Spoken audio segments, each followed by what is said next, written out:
Hey friends, welcome back. Today I want to talk about something I think many parents, grandparents, teachers, and caregivers can feel even if they cannot fully explain it. Something has shifted in how children are being formed, not in the womb, in their environment. You can sense it in the home, you can hear it in conversations teachers are having, you can see it in how quickly small frustrations can completely overwhelm some children, and honestly, some adults too. And this is not about criticizing parents. Most parents today are deeply loving and genuinely trying their best. But there's an important distinction we are beginning to lose sight of in modern life. Provision is not the same thing as formation. Children today often have more physical safety, more entertainment, more access, and more convenience than any generation before them. And yet, anxiety is rising. Emotional overwhelm is common. Resilience seems thinner. The ability to sit with discomfort without completely unraveling feels harder and harder for many children. Something essential is being missed, and I think we need to talk honestly about what it is.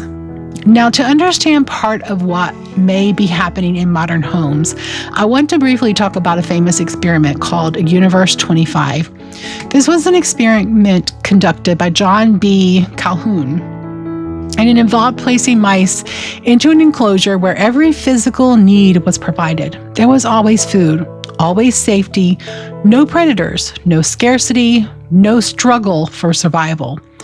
From the outside, it looked ideal. At first, the colony flourished. The population grew rapidly, but eventually something began to break down. Social behaviors deteriorated. Mothers became inconsistent and reactive. Some stopped properly nurturing their young. Others became aggressive. The younger generation was no longer being formed socially or relationally in healthy ways. And over time, the colony collapsed. Now, obviously, human beings are not mice and families are not laboratory enclosures. But the experiment highlighted something deeply important. When provision replaces formation, something essential fails to develop. Children need more than their physical needs met. They need relational guidance, emotional shaping, human presence, meaningful engagement. They need to be formed. And honestly, I think modern life often unintentionally confuses comfort with development. One of the biggest misunderstandings about emotional regulation in children is the idea that it naturally appears with age. It does not. Children learn regulation through relationships. A child is not born automatically knowing how to process frustration, fear, disappointment, grief, embarrassment, or anger. Those abilities are developed slowly over time through thousands of interactions with their caregivers. When a child is upset and an adult responds with calm steadiness instead of emotional chaos, the child begins to internalize that steadiness. When a caregiver notices what a child is feeling and helps them move through it instead of shaming them for it, something is being built internally. This process is often called co-regulation. And honestly, it reflects something deeply woven into human design. Jehovah did not create human beings to form themselves in isolation. We were designed for relational shaping, for covenant, for presence, for community. Children especially are meant to develop within the safety of connected relationships. And when that context weakens, the formation it was meant to provide does not automatically appear from somewhere else. Now, none of this means provision is bad. Wanting to provide safety, opportunities, comfort, and stability for your children is a beautiful thing, but provision alone does not shape a child's inner world. Formation requires something different. It requires presence during hard moments. It requires attunement. It requires boundaries that communicate safety rather than punishment. It requires modeling because children are always watching how adults handle stress, disappointment, conflict, uncertainty, and frustration. And they learn from what they see more than from what they're told. But modern life makes this difficult. Parents today are under enormous pressure. Long work hours, financial stress, digital distraction, mental overload, the loss of extended family support systems even. So even deeply loving homes can become emotionally thin simply because someone is stretched too far. And children are incredibly sensitive to the quality of attention that they receive. Not whether someone is physically nearby, but whether someone is emotionally present. This is not about blame, but it is about honesty. One of the biggest shifts in childhood today is the role screens now play in managing discomfort. To be clear, technology itself is not evil. Screens can educate, they can entertain, they provide rest, they offer moments of relief for exhausted parents. But seeing screens cannot do what a regulated human being does. A screen cannot notice fear in a child's face and respond specifically to that fear. A screen cannot calmly hold space while a child works through their anger. A screen cannot model resilience or patience or emotional steadiness.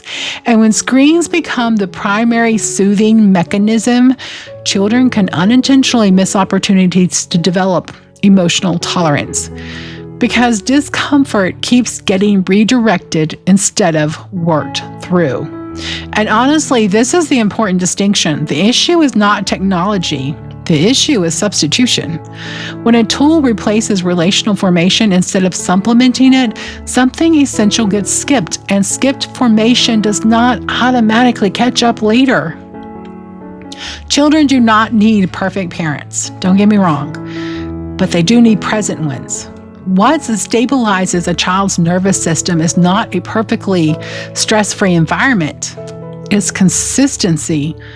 Predictable routines matter. Predictable responses matter. Steady presence matters. When children know deep down that the adults around them will show up consistently, they develop a sense of internal safety. And from that safety, growth becomes possible. But inconsistency creates something else. Inconsistency creates vigilance. A child cannot predict how adults will respond, spends enormous emotional energy trying to manage unpredictability instead of learning to manage their own emotions. And this affects everything for that child. Learning, friendships, confidence, resilience, the ability to handle disappointment, the ability to recover from failure, the ability to trust. Emotional regulation in children is not a side issue. It is foundational. The encouraging thing is this: formation is not fragile. It does not require perfection. It does not require expensive interventions. It does not require becoming a flawless parent overnight. Formation happens in ordinary moments, repeated consistently over time. This looks like listening without looking at your phone, staying nearby during a meltdown instead of emotionally checking out, naming emotions calmly. I see you're frustrated. I know this feels hard. We'll figure this out together. Allowing children to experience manageable discomfort instead of rescuing them from every hard feeling immediately. These moments matter more than most people realize. And honestly, I think these are deeply spiritual acts too, because choosing presence over distraction reflects the way Jehovah designed human beings to grow. We are shaped relationally, and children especially need intentional shaping, not through perfection, but through steady, loving presence. And while this conversation absolutely includes schools and culture and communities, it ultimately comes down to beginning in the home, in ordinary moments, on ordinary days, with ordinary choices. Emotional regulation in children is not a trendy parenting concept. It is one of the foundations beneath a flourishing human life, and it is built one attentive moment at a time. The Universe 25 experiment serves us a warning in many ways, but it's also an invitation. Because what broke down there was not fixed by adding more resources. The breakdown happened at the level of relational presence. And relational presence can be restored. You do not have to become a perfect parent. You simply have to believe that staying in the room matters. Naming the feeling matters. Holding the boundary matters. Showing up again tomorrow matters. Because it does. It may actually be one of the most meaningful work any human being ever does. Thanks for being here with me today, friends. And if this episode resonated with you, consider sharing it with someone who may need the reminder that presence matters more than perfection ever will. Until next time, keep walking gently, intentionally, and wholeheartedly. And until next time, remember to stay healthy in heart.